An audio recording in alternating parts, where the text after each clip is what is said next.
Very good morning to everyone. आज हम लोग बात करेंगे आपके पैथोफिजियोलॉजी के फर्स्ट यूनिट के सेकंड पार्ट में क्रोनिक इन्फ्लामेशन के बारे में।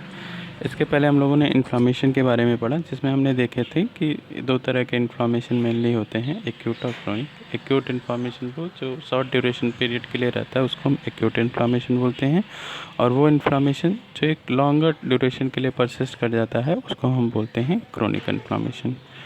क्रोनिक इन्फ्लामेशन में कई सारे इवेंट इन्वॉल्व होते हैं, जिसमें आपका एक है एंजियोजेनेसिस। एंजियोजेनेसिस एक तरह से देखा जाए तो एक फिजियोलॉजिकल प्रोसेस है जिनमें न्यू ब्लड वेसल्स जो है प्री एग्जिस्टिंग ब्लड वेसल्स की जगह पर न्यू ब्लड वेसल के फॉर्मेशन की प्रक्रिया को हम एंजियोजेनेसिस बोलते हैं। इसके अलावा mononuclear cell infiltrate macrophages, lymphocyte and plasma cell, then fibrosis. तो ये कुछ इवेंट्स हैं जो कि क्रोनिक इन्फ्लामेशन में होते हैं। इस अगर हम बात करें कॉजेज ऑफ क्रोनिक इन्फ्लामेशन की, तो कई सारे रीज़न हो सकते हैं जिसकी वजह से क्रोनिक इन्फ्लामेशन हो सकती है, जिसमें आपका पहला है तो ये है कि एक्यूट इन्फ्लामेशन के बाद, फॉलोइंग एक्यूट इन्फ्लामेशन, कि जो इंजूरियस एजेंट है, जो एक्यूट इन्फ्लामेशन के लिए इंजूरियस एजेंट था, वो आपकी नॉर्मल हीलिंग की प्रोसेस को एक लंबे टाइम तक अगर हिंडर कर रहा है, उसको रोक रहा है हीलिंग प्रोसेस को, तो उसकी वजह से ये एक्यूट इन्फ्लामेशन जो है वो चेंज हो जाती है क्रोनिक इन्फ्लामेशन में। जैसे ऑस्टियोमाइलाइटिस है, न्यूमोनिया है। न्यूमोनिया के केस में जो पस का फॉर्मेशन है वो अगर नहीं हो पा रहा है, हील नहीं हो पा रहा है, तो then it will be later on converted into chronic inflammation. इसके अलावा जो सेकेंड रीजन है वो है recurrent attack of acute inflammation. Recurrent attack of acute inflammation का कहने का मतलब कि जो एक्यूट इन्फ्लामेशन है वो उसकी जो इवेंट मतलब बार बार अगर वो हो रहा है आपके बॉडी में, repeated bouts of acute inflammation accumulate करके क्या करता है, क्रोनिक कंडीशन बना देता है। मतलब जैसे किसी को यूरिनरी ट्रैक्ट इन्फेक्शन है, एक बार सही हुआ, कुछ दिन बाद फिर से हो गया, तो बार बार वही प्रोसेस होती रहती है। तो जैसे इसी केस में रिकरेंट यूरिनरी ट्रैक्ट इन्फेक्शन में क्रोनिक पाइलोनेफ्राइटिस हो जाती है। क्रोनिक पाइलोनेफ्राइटिस का मतलब कि एक रीनल इन्फ्लामेशन है जो बार बार क्रोनिक यूरिनरी ट्रैक्ट इन्फेक्शन होने की वजह से हो जाती है। इसी तरह repeated acute infection of gall bladder होता है, तो उसके इसमें क्रोनिक कोलेसिस्टाइटिस हो जाती है ना। तो दो रीजन ये हो गए कि एक्यूट फॉलोइंग एक्यूट इन्फ्लामेशन के बाद और recurrent attack of acute inflammation. जो थर्ड रीजन है वो है क्रोनिक इन्फ्लामेशन स्टार्टिंग डिनो, मतलब स्टार्टिंग से ही जो है क्रोनिक इन्फ्लामेशन अगर परसिस्ट कर रही है तो वो क्रोनिक कंडीशन में पहुंच जाती है। जैसे माइकोबैक्टीरियम ट्यूबरकुलोसिस में, ट्रिपनोमा पैलेडियम के केस में, इस केस में स्टार्टिंग से ही क्रोनिक इन्फ्लामेशन के सिम्टम आपको देखने को मिलते हैं। तो अगर अब बात करें, जैसे हम लोगों ने बात करा था कि इन्फ्लामेटरी मीडिएटर्स कौन कौन से हैं, जिनमें हमने दो तरह के सेल डिराइव्ड और plasma derived mediators previous classes में पढ़े थे। तो अभी हम बात करेंगे कि क्रोनिक इन्फ्लामेटरी सेल्स और उनके मीडिएटर्स कौन कौन से हैं। तो बेसिकली ये मैक्रोफेजेस, लिम्फोसाइट, प्लाज्मा सेल, आइसोनोफिल्स और मास्ट सेल जो हैं, ये आपके मीडिएटर्स हैं जो क्रोनिक इन्फ्लामेशन में रोल प्ले करते हैं। तो एक एक करके हम लोग देखते हैं। जैसे सबसे पहले हम लोग देखते हैं मैक्रोफेजेस क्या होते हैं।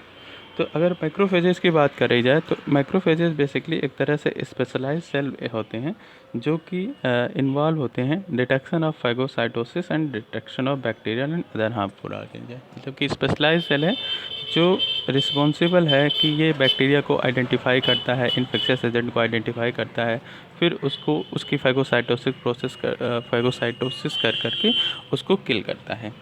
तो हमने प्रीवियस क्लास में भी इस चीज़ को देखा हुआ था कि फाइगोसाइटोसिस की प्रक्रिया क्या होती है, उसमें कौन कौन से प्रोसेस इन्वॉल्व होते हैं ना, जिसमें कई स्टेप थे। आपने देखा होगा कि आइडेंटिफिकेशन होता था ना, तो उसके लिए कई सारे फाइगोसाइटिक सेल में रिसेप्टर का वो हो जाता, जनरेशन हो जाता था, ऑप्सोनिन्स की प्रेजेंस में वो जनरेट हो जाता। तो माइक्रोफेजेस तो एक तरह से स्पेशलाइज सेल हैं जो इन चीज़ों को परफॉर्म करते हैं। ठीक है, तो अगर इनकी ओरिजिन की बात करें तो ये सर्कुलेटिंग ब्लड मोनोसाइट्स होते हैं, उन्हीं से ये ओरिजिनेट होते हैं। जैसे कि आप देख सकते हैं डायग्राम में कि सर्कुलेटिंग मोनोसाइट्स है, फिर वो जो हमने प्रोसेस एक्यूट इन्फ्लामेशन में बताया था कि माइग्रेशन कैसे होता है इनका, तो फिर वस्कुलर परमिबिलिटी चेंज होती है, रोलिंग एडिशन होती है, जैसे इनको गैप मिलता है ये ब्लड वेसल से बाहर आ जाते हैं। और यहाँ पर ये बाहर आने के बाद जो है टिश्यू माइक्रोफेजेस इनका एक्टिवेशन होता है, और फिर ये एक्टिवेटेड माइक्रोफेज जो है बाकी प्रोसेसेस फाइगोसाइटोसिस और बैक्टीरिया किलिंग का वर्क करते हैं। रेटिकुलो एंडोथेलियल इनको जो है मोनोन्यूक्लियर फैगोसाइटिक सिस्टम बोलते हैं। हाँ, माइक्रोफेजेस की अगर प्रेजेंस की बात करें तो लीवर के जो कुफर सेल्स हैं वहाँ पर ये प्रेजेंट होते हैं, स्प्लीन में प्रेजेंट होते हैं, लिम्फ नोड में, साइनस हिस्टियोसाइट्स में प्रेजेंट होते हैं। सेंट्रल नर्वस सिस्टम में अगर देखा जाए तो माइक्रोग्लियल सेल्स में मौजूद होते हैं। इसके अलावा लंग्स के एल्वेओलर में जो हैं ये माइक्रोफेजेस मौजूद होते हैं। तो इनकी अगर अग्रेंस की बात करें तो कई जगह ये अवेलेबल होते हैं। दूसरा जो मीडिएटर्स है क्रोनिक इन्फ्लामेशन का, that is lymphocyte. Lymphocytes basically क्या है, WBC वाइट ब्लड सेल्स को ही हम क्या बोलते हैं, लिम्फोसाइट, जो फर्दर डिफ्रेंशिएट होकर T एंड B लिम्फोसाइट जो है बनाता है। तो T एंड B लिम्फोसाइट जो है माइग्रेट करते हैं इन्फ्लामेटरी साइट्स पर कीमोकाइनिन्स की वजह से। तो लिम्फोसाइट्स एंड माइक्रोफेजेस जो है इंटरेक्ट करते हैं बाई डायरेक्शनल वे में, और इम्पॉर्टेंट रोल प्ले करते हैं क्रोनिक इन्फ्लामेशन में। हाँ, जैसे यहाँ पर आप देख सकते हैं कि टी लिम्फोसाइट से हाँ एक्टिवेटेड माइक्रोफेज से टी लिम्फोसाइट कन्वर्ट हुआ, फिर ये टी एक्टिवेटेड टी लिम्फोसाइट में कन्वर्ट हुआ, और अलग अलग इन्फ्लामेटरी फैक्टर TNF इन सब के प्रेजेंस में इन्फ्लामेशन को कॉज करता है। थर्ड जो है आपका मीडिएटर्स, दैट इज इस्नोफिल्स। अगर जब इसकी बॉडी में अमाउंट बढ़ जाती है तो उस कंडीशन को इस्नोफिलिया बोलते हैं। तो अधिकतर जब भी किसी को पैरासाइटिक इन्फेक्शन होते हैं तो उस केस में इस्नोफिल के नंबर्स बढ़ जाते हैं। हाँ, तो इसके पीछे रीज़न यही कि इस्नोफिल्स जो है टॉक्सिक्स प्रोड्यूस करते हैं पैरासाइट के लिए, वो किल करते हैं। तो बॉडी पैरासाइटिक इन्फेक्शन के केस में इस्नोफिल की संख्या को बढ़ा लेती है। तो अगर इनकी अक्रेंस देखें तो इन्फ्लामेटरी साइट जहाँ पर पैरासाइटिक इन्फेक्शन है तो वहाँ पर इनकी प्रेजेंस देखने को मिलती है। और ये इम्यून रिएक्शन जो है मीडिएटेड फिनोमेना है, जिसमें IgE एक तरह का इम्यूनोग्लोबिन है, वो एसोसिएटेड है। मतलब IgE इम्यूनोग्लोबिन की वजह से वो मैसेज करता है, फिर इस्नोफिल्स की संख्या बढ़ती है और वो इन पैरासाइट्स को किल करने का काम करते हैं। तो IgE जो है वो एलर्जिक कंडीशन से भी एसोसिएटेड है। हाँ, ये इंड्यूस स्पेसिफिक कीमोकाइनिन्स जैसे ईओटॉक्सिन्स। ग्रेन्यूल्स इस्नोफिल्स के granules contain major basic protein highly charge cationic protein that are toxic to parasite. Eosinophils के अंदर जो प्रोटीन होते हैं वो पैरासाइट्स के लिए टॉक्सिक होते हैं, और ये एपिथेलियल नेक्रोसिस को भी करते हैं।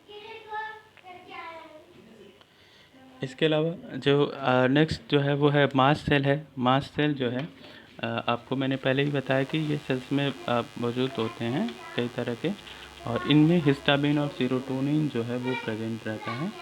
तो एक तरह से सेंटिनल सेल्स हैं जो कि आपकी बॉडी में पूरी हर जगह डिस्ट्रीब्यूटेड होते हैं, कनेक्टिव टिश्यू पूरी जगह डिस्ट्रीब्यूटेड होते हैं। सेंटिनल सेल्स का मतलब होता है कि ऐसे सेल्स जो बॉडी के फर्स्ट लाइन डिफेंस मैकेनिज्म को के लिए रिस्पॉन्सिबल है, उन सेल को हम सेंटिनल सेल बोलते हैं, सेंटिनल सेल्स बोलते हैं। तो बेसिकली कई जगह ये प्रेजेंट आपकी बॉडी में मौजूद है, बेसिकली स्किन में देखने के एम्बेडेड रहते हैं। इनके अगर टाइप की बात करें, जैसे एंटीजन प्रेजेंटिंग सेल्स हैं, माइक्रोफेजेस हैं, कुपर सेल्स हैं, तो ये सारी आपकी सेंटिनल सेल्स के टाइप में ही आते हैं। तो मास्ट सेल जो है आपने जब आप एक्यूट इन्फ्लामेशन पढ़ रहे थे तब भी आपने देखा होगा कि एक्यूट और क्रोनिक दोनों तरह के इन्फ्लामेटरी रिस्पॉन्स के लिए रिस्पॉन्सिबल हैं। तो ये जो है कई तरह के साइटोकाइनिन्स जैसे TNF अल्फ़ा और कीमोकाइनिन्स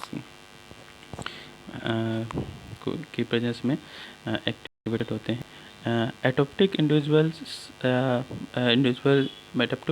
मतलब कि ऐसे व्यक्ति जो एलर्जिक रिएक्शन के लिए मतलब जेनेटिकली उनका बॉडी कप ऐसा होता है कि वो एलर्जिक रिएक्शन उनमें ज़्यादा सेंसिटिव होते हैं, मतलब these are the person who are have more tendency for the allergic reaction और that is related to his genetic makeup. ठीक है, तो इसमें mast cell arm with IG antibody environment as the environment antigen enter, it release histamine and arachidonic acid metabolite और anaphylactic shock. Anaphylactic shock एक shock की ही condition है। Shock basically एक तरह से जब बॉडी में ब्लड फ्लू कम हो जाता है तो उस कंडीशन को शॉक बोलते हैं। एनाफाइलेक्टिक मतलब जब एंटीजन एंटीबॉडी रिएक्शन की वजह से होता है तो उसको हम बोलते हैं एनाफाइलेक्टिक से। अगर systemic effect of chronic inflammation की बात करें तो कई सारे हैं, जैसे फीवर है, एनीमिया है, ल्यूकोसाइटोसिस है, एरिथ्रोसाइट सेगमेंटेशन रेट जो है वो एलिवेट हो जाता है, एमिलोलाइडोसिस हो जाती है। फीवर जो है आपको मैंने बताया है, पहले पिछले क्लास में ही बताया था कि प्रोस्टाग्लैंडिन्स की सिंथेसिस होती है अराचिडोनिक एसिड से, और ये प्रोस्टाग्लैंडिन्स जो हैं वो रिस्पॉन्सिबल होते हैं बॉडी टेम्परेचर को रीसेट करने में। एनीमिया जो है लॉस ऑफ RBC, ल्यूकोसाइटोसिस जो है जब WBC कंटेंट बढ़ जाता है तो उस कंडीशन को हम बोलते हैं ल्यूकोसाइटोसिस। ठीक है, ESR एरिथ्रोसाइट सेडिमेंटेशन रेट है वो बढ़ जाता है डेंसिटी बढ़ने की वजह से। एमिलोडाइडोसिस एक तरह से देखा जाए तो एक प्रोटीन है जिसमें एमिलॉइड प्रोटीन है, वो किडनी में डिपॉजिट होने लगती है तो उसको बोलते हैं एमिलोडाइडोसिस। ठीक है, सिस्टमिक इफेक्ट ऑफ इन्फ्लामेशन की बात करें तो also known as this is also known as acute phase reaction, जिसमें इसके लिए cytokinin, TNF alpha, interleukin 1, interleukin 6 ये सब रिस्पॉन्सिबल हैं। और the acute phase response consist several clinical and pathological changes, जिसमें आपके fever, elevated plasma level of acute phase protein, CRP protein, fibrinogen, serum amyloid protein, leukocytosis और septic shock हो जाता है। सेप्टिक जैसे एनाफाइलेक्टिक शॉक हमने लोगों ने पढ़ा कि एनाफाइलेक्टिक शॉक कहते हैं एलर्जिक रिएक्शन की वजह से बॉडी में ब्लड की वॉल्यूम कम हो जाती है तो उसको हम एनाफाइलेक्टिक। सेप्टिक शॉक इन्फेक्शन की वजह से जब वॉल्यूम कम हो जाता है तो उसको हम बोलते हैं सेप्टिक शॉक बोलते हैं।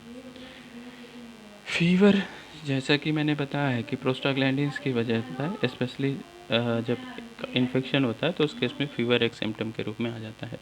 पायरोजेंस, बैक्टीरिया पायरोजेंस प्रोड्यूस करते हैं। पायरोजेंस की वजह से प्रोस्टाग्लैंडिन्स की सिंथेसिस मस्कुलर और पेरिवस्कुलर सेल्स में होती है, जो हाइपोथैलेमस सेल्स ऑफ हाइपोथैलेमस में होती है, जो एक न्यूरोट्रांसमीटर की तरह वर्क करता है और टेम्परेचर को रीसेट करता है। इसी तरह lipopolysaccharide from bacteria cell wall, glucose exogenous pyrogens होते हैं, हाँ, ल्यूकोसाइड्स हैं, साइटोकाइनिन्स, इंटरल्यूकिन और कॉक्सिन, मतलब कुल मिला के ये पैरोजेंस और बैक्टीरियल टॉक्सिन की वजह से ये एक मैसेज प्रोड्यूस करते हैं जिसकी वजह से प्रोस्टाग्लैंडिन्स की सिंथेसिस होती है, जो हाइपोथैलेमस पे जा करके बॉडी के टेम्परेचर को रीसेट करती है। ठीक है, एक ये क्रोनिक और एक्यूट के कंबाइंड डायग्राम है जिसमें आप देख सकते हैं कि एक्यूट इंजरी हुई, यहाँ पहला डायग्राम जो है ये आपका एक्यूट के लिए है और ये क्रोनिक कंडीशन के लिए है। एक्यूट में जैसे आप देख सकते हैं कि मैंने पहले ही बताया था कि नॉर्मल वस्कुलेचर है, आर्टियोल्स का डायल ऑप्टिमल है, वेन्यूल्स भी ऑप्टिमल है। तो जब कोई इंजरी हुई, स्टम्बलस हुआ, तो उसमें कई सारे चेंजेस हुई जिसकी वजह से इसकी फिजियोलॉजी चेंज आती है, जिसमें हीमोडायनामिक चेंजेस आते हैं, वस्कुलर चेंजेस आ जाते हैं, सेलुलर इवेंट चेंजेस आ जाते हैं। अगर वो प्रोसेस इन्फ्लामेशन की वजह से अगर हीलिंग हुई तो वो वापस से रिकवर हो जाता है अपनी पुरानी स्टेज में, और अगर हीलिंग नहीं हो पाई तो वो चेंज हो जाता है क्रोनिक कंडीशन में। अगर इस कंडीशन को प्रॉपर टाइम पे ठीक नहीं करा गया तो ये फर्दर चेंज हो जाती है क्रोनिक इन्फ्लामेशन में। और क्रोनिक इन्फ्लामेशन की कंडीशन में ये हमारे टिश्यूज़, हमारे सेल्स क्या हो जाते हैं, वो डैमेज हो जाते हैं। और इसकी जब हीलिंग प्रोसेस होती है, जिसमें हमने बताया कि कई सारे प्रोसेस हैं, जिसमें एंजियोजेनेसिस है, मोनोन्यूक्लियर सेल इन्फिल्ट्रेशन है और फाइब्रोसिस है, ये सारी चीज़ें होती हैं। ठीक है, तो इसके साथ ही जो है आपके इस यूनिट का जो इन्फ्लामेशन वाला पार्ट है, जिसमें आपको इन्फ्लामेशन के बारे में पढ़ना था, इन्फ्लामेशन के साइन के बारे में पढ़ना था, एक्यूट इन्फ्लामेशन क्या है, क्रोनिक क्या है, मीडिएटर्स कौन कौन से हैं, और वस्कुलर इवेंट्स कौन से हैं, हीमोडायनामिक चेंजेस क्या हैं, ई माइग्रेशन क्या है, कीमोटैक्सिस क्या है। तो ये सारा पार्ट आपका ख़त्म हो गया है। नेक्स्ट क्लासेस में जो है हम लोग एथेरोस्क्लेरोसिस बाकी जो सेक्शन इस यूनिट में बचा हुआ है उसके बारे में बात करेंगे।